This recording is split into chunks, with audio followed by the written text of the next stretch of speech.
In this video, I'll discuss the overwhelming whirlwind of counterpoint in the opening chorus from the BWV 79 Cantata by J.S. Bach, entitled Gott der Herr ist Sonn und Schild, or in English, God the Lord is Sonn and Shield. Like the BWV 80 cantata that you might remember from my prior video, BWV 79 was composed for the Lutheran Reformation Feast, but unlike BWV 80, its opening chorus is not based on a famous Lutheran chorale, or as far as I can tell, on any hymn melody whatsoever, and its text is biblical from Psalm 84. The chorus begins with this festive theme played by the horns, combined with this counter theme played by the oboes and first violins. Notice also this repeated note motif played by the timpani, beginning on the second eighth note of the bar.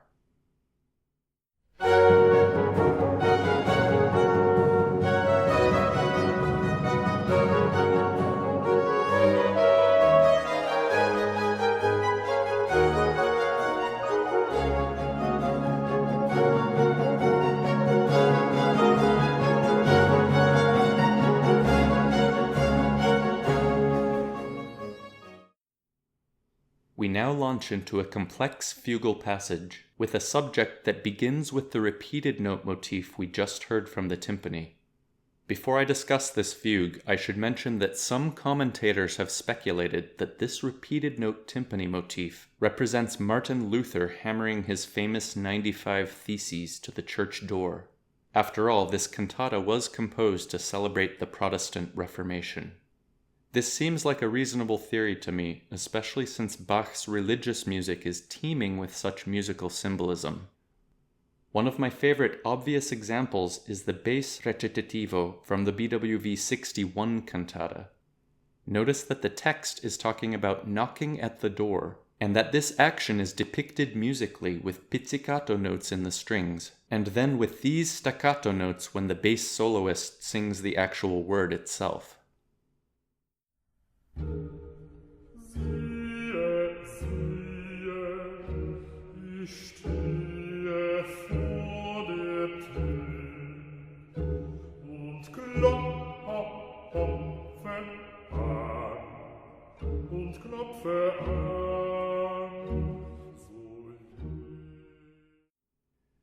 It's much less obvious that the timpani motif in BWV 79 was actually meant to symbolize anything, but I'm okay with this kind of conjecture if it's presented as such. A similar example of possible musical symbolism occurs in the opening chorus of the BWV 8 cantata, in which the flute plays similar repeated notes over the imitative counterpoint played by the oboes d'amore. Some commentators have suggested that these flute notes represent the funeral toll of church bells, since this chorus is talking about dying.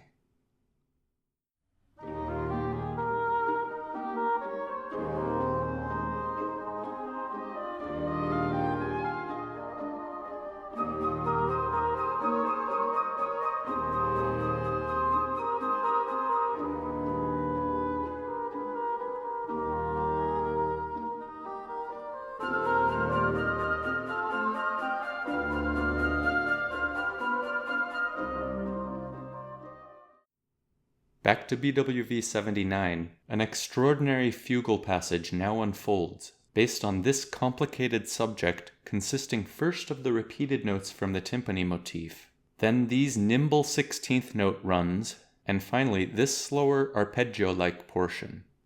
It first occurs already combined with two other contrapuntal lines that I'm not giving a color since they don't repeat, but then it's combined with this green countersubject, again with a non-repeating bass line, and then with this second purple countersubject.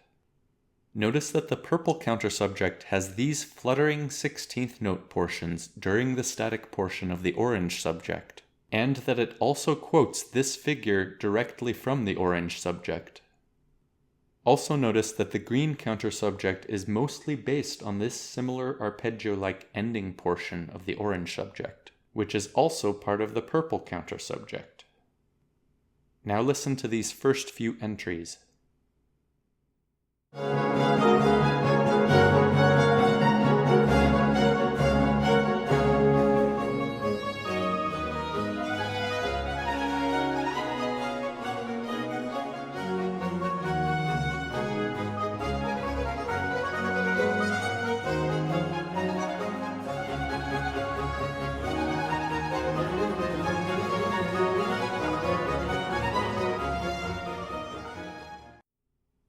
The interchangeability of the parts of these subjects and countersubjects makes it tricky to decide which color to give them, and as you'll see soon, they eventually dissolve into a soup of contrapuntal fragments. So I'll generally highlight the fluttering 16th notes purple and the arpeggio-like portions green. Many other compositions by Bach, including the 2 cantata choruses I've analyzed in prior videos, have much more impressive and strict contrapuntal manipulations. But I think this is one of his most contrapuntally complex sounding pieces, since it overwhelms the senses with so many simultaneous, fast-moving parts. Now, right in the middle of this whirlwind, the red horn theme returns with the orange timpani motif, but now combined with the continuing swirling soup of fragments from the fugue. Now listen to this entire fugal section until the choir enters.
In my video last year about the opening chorus of the BWV 77 cantata, based on a similar repeated note subject, I said the following: repeated notes in a fugal or contrapuntal subject impart rhythmic distinctiveness without requiring harmonic movement, making it much easier to combine with itself or with other figures.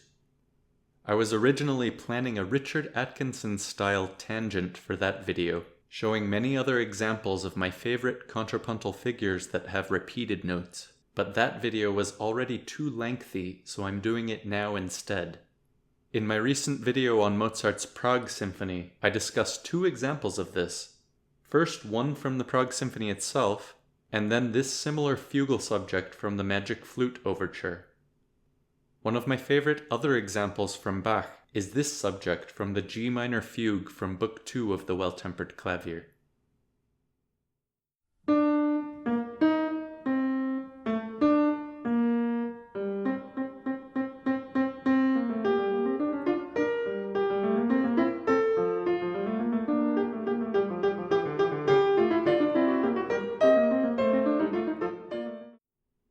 Another incredible example from Bach is from the opening chorus of his BWV 40 cantata, but I will not play it for you now since it's already on the docket for a video of its own. Instead, I'll play this fugue from the BWV 21 cantata. Notice that with each entry, an additional repeating countersubject is added, until there are 5 separate contrapuntal parts occurring at the same time.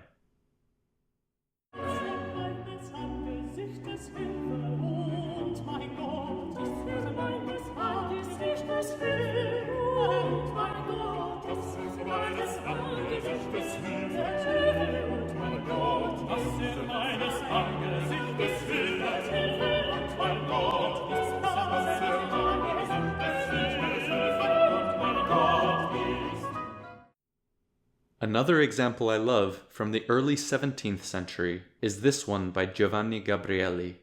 In this case, the repeated notes are the so-called canzona rhythm of long, short, short that was popular in this kind of piece.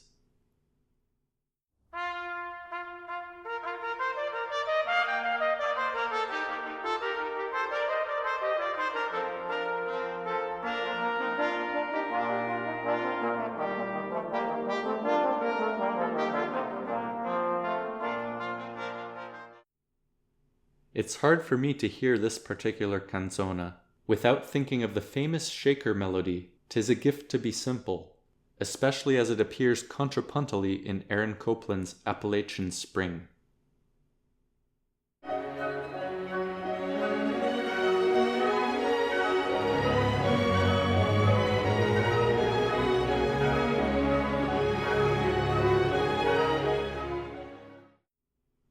Another of my favorite fugal subjects with repeated notes is from the P-132 organ fugue by Johann Pachelbel. Yes, he actually wrote other things.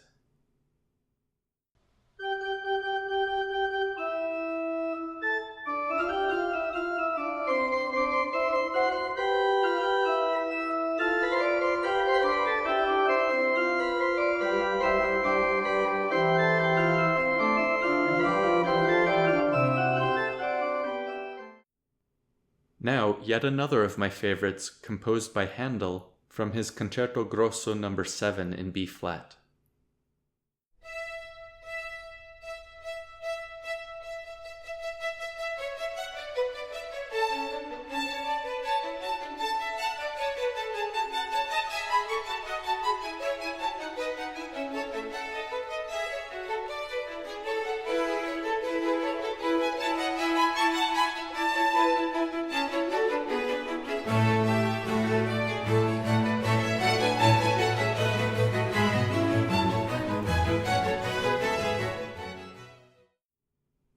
And finally, no video of mine would be complete without an example from Haydn. This is the stormy fugue from the finale of his 70th symphony. Notice the second green subject and the third purple subject.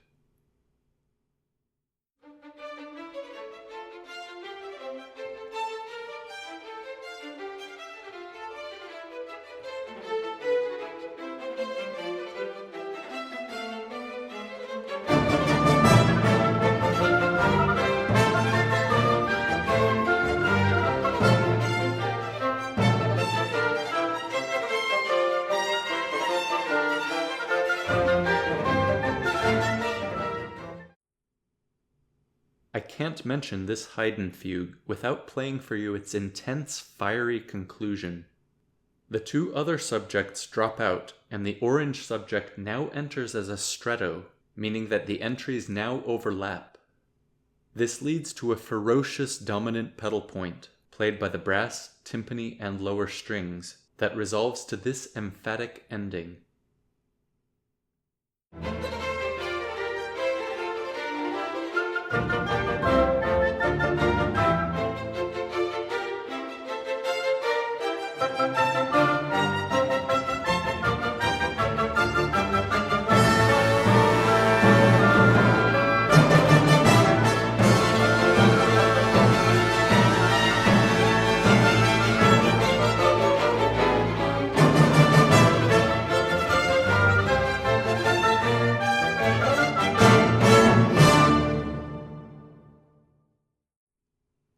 Now, finally returning to Bach, after the complicated orchestral fugue, the chorus now sings the first line of the text, entering in quasi-imitative but mostly free counterpoint, but combined with the continuing orange fugal subject.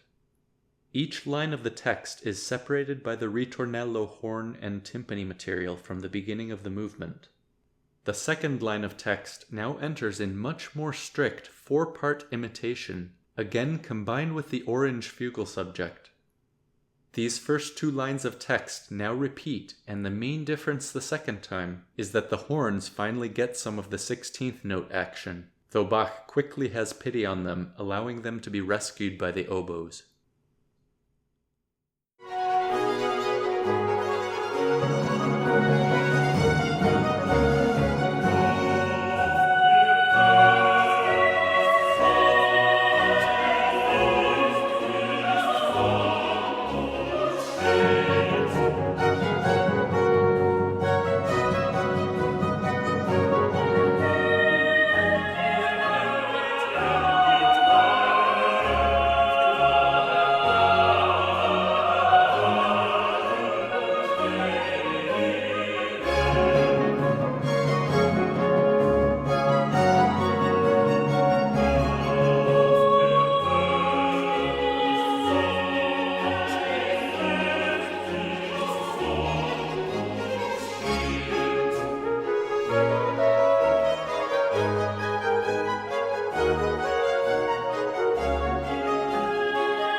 before I discuss the remainder of this chorus, let's quickly jump to the third movement of this same cantata, a setting of the very famous chorale melody, Nun danket alle Gott, also famous in English-speaking countries, translated as Now Thank We All Our God. I'll play just the beginning so you can hear the ingenious combination of the new hymn tune with the festive red horn theme and hammering timpani motif returning from the opening chorus.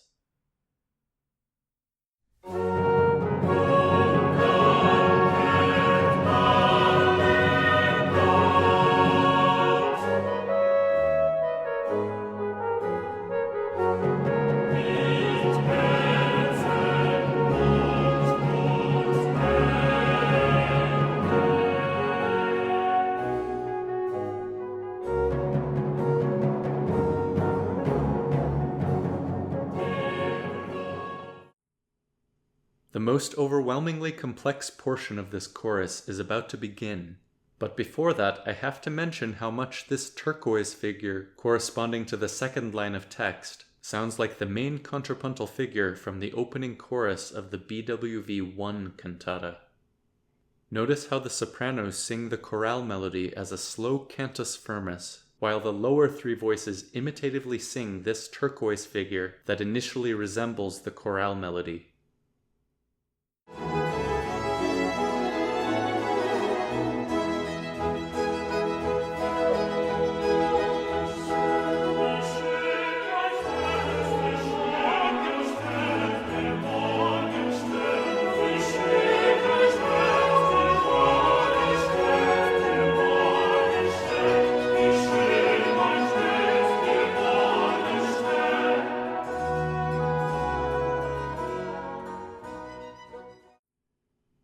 Returning to BWV 79, the third and final line of text is now sung as part of a second, even more complicated fugue, with the chorus now singing the orange subject for the first time.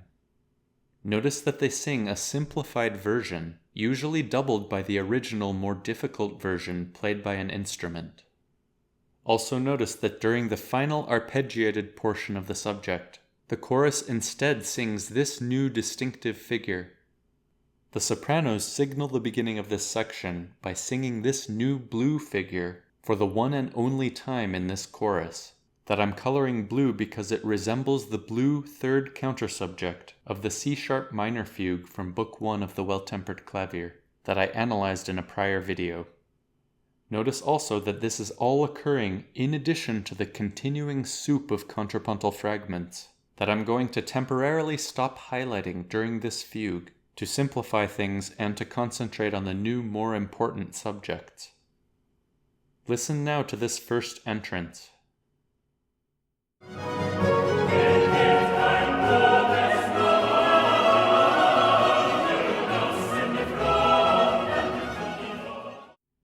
Now compare the blue soprano figure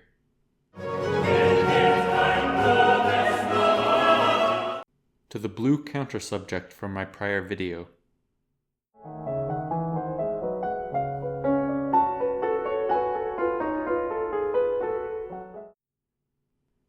During the remainder of this fugue, look out for strettos of the orange subject combined with itself only a bar later, and, more commonly, even closer strettos at the distance of a single beat, involving this new but related yellow countersubject that starts out as the inversion or the upside-down version of the orange subject.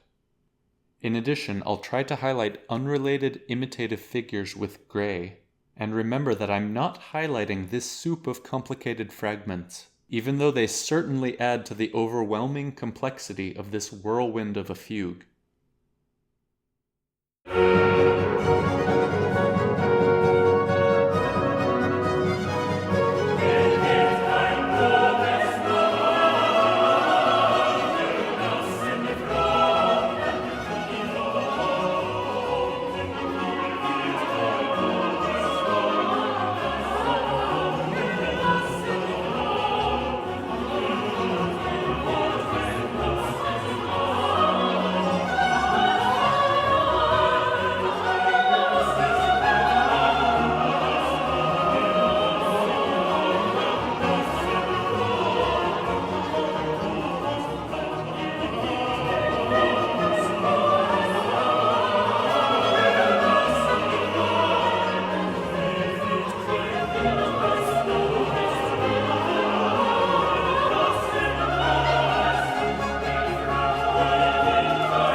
I'm interrupting one last time to point out that the chaotic energy of this fugal section reaches its zenith right on this final E minor chord, the relative minor. But on that same downbeat, the horn triumphantly returns with its original red theme in the tonic G major, with the timpani motif, but now for the first time combined with the dark blue first line of text sung by the choir. Notice that the choir also starts doubling the horn melody. The second line of text then repeats with the imitative turquoise figures, cadencing in C major, but again on the same downbeat, the horns start playing the red theme, this time in A minor. This tonal misdirection lasts for only 4 bars before the final triumphant entry of the red horn theme in the tonic G major, now paired with a repeat of the final third line of the text from the choir to end this remarkable composition.